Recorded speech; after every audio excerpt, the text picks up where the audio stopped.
Ruslan et Ludmila. Poème d'Alexandre Sergueevitch Pouchkine. Chant 4e. Chaque jour, à mon lever, je remercie la Providence d'avoir, à notre époque, diminué le nombre des sorciers. D'ailleurs, honneur et gloire à ces derniers, nos femmes sont en sécurité. Leurs desseins visent moins les époux et les vierges. Mais d'autres magiciens existent que j'exècre. N'ayez pas foi, mes amis, aux sourires, aux yeux bleus, aux voix douces. Ils sont tous faux. Défiez-vous, comme moi, de ce poison qui enchante, et dormez en paix. Mes amis, tous vous savez comment un misérable, dans l'Antiquité, vendit au démon son âme et celle de ses filles, et comment ensuite, grâce à sa charité prodigue, sa foi, ses prières, son jeûne et son sincère repentir, il gagna la protection d'un saint. Comment il mourut et comment s'endormirent ses 12 filles. Les images des nuits mystérieuses, les visions merveilleuses, le sombre démon et la colère divine, les souffrances, les tortures du pécheur et le charme des vierges pures, purent nous terrifier et nous séduire à la fois. Nous pleurâmes, errâmes autour des murs crénelés du château, et notre cœur attendri aima leurs rêves calmes, leur douce captivité. Nous pûmes évoquer l'aspect de Vadim, surveiller le réveil des vierges, et accompagner souvent les saintes filles au tombeau de leur père. Et quoi? Nous aurait-on trompés? Chanterais-je des légendes mensongères? Le jeune Ratmir, dirigeant vers le sud le trot impatient de son coursier, espérait retrouver l'épouse de Ruslan avant la tombée du jour, mais déjà le soleil déclinait.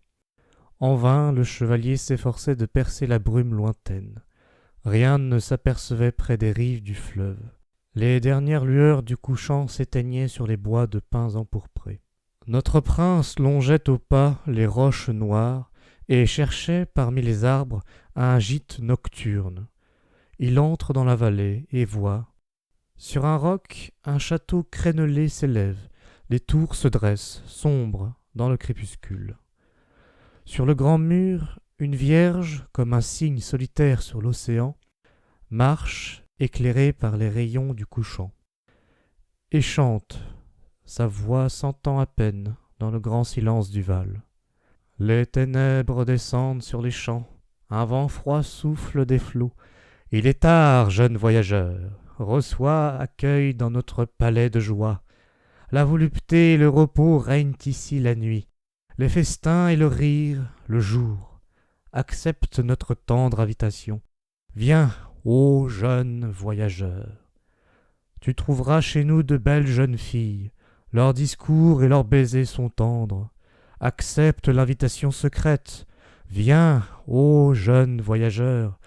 À l'aube, nous remplirons une coupe que tu boiras pour notre adieu.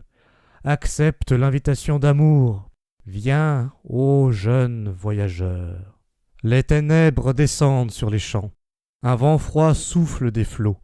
Il est tard, jeune voyageur. Reçois accueil dans notre palais de joie. Elle appelle du geste, elle chante, et déjà le jeune prince se trouve à l'entrée du mur. Des vierges adorables l'accueillent à la porte. Un bruit de voix caressantes l'entoure, des regards enchanteurs le fixent. 2 jeunes filles emmènent le coursier. Le chevalier pénètre dans les salles, et les récluses séduisantes le suivent. L'une lui ôte son casque, une autre sa cuirasse, un troisième prend son glaive, une dernière son bouclier poussiéreux. Et les vêtements de la volupté remplaçaient l'armure des combats. Tout d'abord, on conduit le jeune homme à une salle de bain russe. Des vagues de vapeur coulent déjà dans des baignoires d'argent, et des jets d'eau froide bondissent çà et là. Un tapis somptueux est posé, sur lequel s'étend le prince fatigué. La vapeur transparente tournoie sur lui. Baissant leurs regards langoureux, nombreuses et gaies, de jeunes vierges à demi nues, sculpturales, entourent le chevalier, pleines de sollicitude tendre et muette. L'une agite au-dessus de lui des branches de bouleau, fortement odorantes. Une autre ranime ses membres fatigués avec la sève de rose printanière et inonde de parfum les boucles brunes de sa chevelure. Heureux, ravi, Ratmir a oublié les charmes de Ludmilla, la captive. De voluptueux désirs s'emparent de lui. Son regard errant brille, et les yeux de l'amour brûlent le chevalier, plein d'une attente passionnée. Il sort du bain, revêtu d'un habit de velours, entouré de vierges aux formes séduisantes. Ratmir est invité à un riche festin. Je ne suis pas Homère. En vers héroïques, seul il peut chanter les repas des guerriers hellènes, le bruit, l'écume des coupes profondes. Il m'est plus doux de suivre Pargny et de célébrer avec ma lyre insouciante les charmes nus dans les ombres nocturnes et les baisers des tendres amours. La lune jette ses rayons blancs sur le château. Je vois un palais lointain, où le prince, en proie au désir amoureux, seul dort. Son front, ses joues sont brûlants, et ses lèvres, mi-closes, appellent des secrets baisers. Il respire lentement, avec passion. Il les voit, et dans son rêve enflammé, presse leur voile sur son cœur. Mais voici que dans le silence profond, une porte s'ouvre. Le parquet jaloux craque sous le petit pied qui se hâte. Une vierge paraît éclairée par la lune d'argent. Songes zélés, fuilier loin de nous. Réveille-toi, ta nuit est venue. Réveille-toi, tout instant est précieux. Il dort et rêve de tendresse voluptueuse. Elle s'approche, la couverture glisse de sa couche. Muette, la Vierge, devant lui, reste immobile, droite, telle Diane trompeuse devant le berger qu'elle désire. Et voici que sur la couche du prince, elle lève un genou, puis, avec un soupir, baisse vers lui son visage, langoureuse et frémissante, et rompt le sommeil de l'heureux chevalier dans un long baiser de passion. Mais, ô mes amis, ma lyre vierge s'est tue dans ma main, ma voix timide faiblit. Laissons le jeune Ratmir. Je n'ose continuer ce chant. Ruslan doit nous intéresser. Ruslan, ce chevalier sans reproche, amant fidèle à l'âme héroïque. Épuisé par son dur combat, il jouit d'un doux repos près de la tête qui gît sur le sol. Mais déjà l'aube se lève à l'horizon lointain. Tout s'éclaire. Les rayons du matin jouent sur le front de la tête. Ruslan s'éveille, et son fougueux coursier l'emporte au galop. Les journées fuient, les champs jaunissent, les feuilles tombent des arbres, le sifflement du vent d'automne dans les bois se mêle au pépitement des oiseaux chanteurs. De lourds brouillards descendent sur les collines nues. L'hiver approche. Ruslan poursuit hardiment son chemin vers le septentrion lointain. Chaque jour, de nouveaux obstacles se dressent. Il lutte avec des chevaliers, des sorcières, des géants. Souvent, durant les nuits argentées par la lune, il voit comme dans un rêve enchanté, dans une brume grise, des roussalki se balançant doucement sur des branches et qui, avec un fin sourire aux lèvres, invitent le jeune prince silencieusement. Mais protégé par une volonté mystérieuse, le chevalier intrépide demeure invulnérable. Il ne les voit pas, ne leur prête point l'oreille. En lui, les désirs se trouvent assoupis. Seule Ludmilla habite sa pensée. Mais que fait ma princesse, mon adorable Ludmilla, invisible à tout le monde et protégée contre le sorcier par son bonnet enchanté?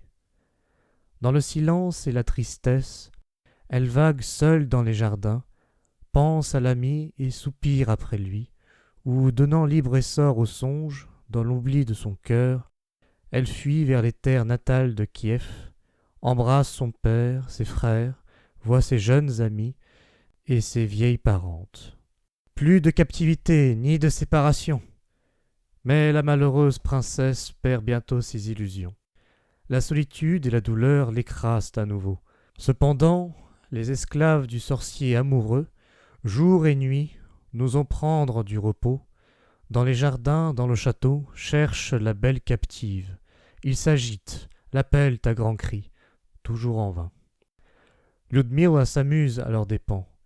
Parfois, dans les tonnelles enchantées, elle paraît ayant ôté son bonnet et crie « Ici, prenez-moi » Tous se précipitent vers elle, mais invisible soudain, se jetant de côté, sans bruit, elle échappe aux mains rapaces.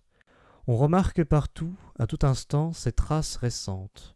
Des fruits d'or disparaissent des branches frémissantes. Des gouttes d'eau de source tombent dans la prairie fraîchement foulée. On sait ainsi que la princesse boit et se sustente.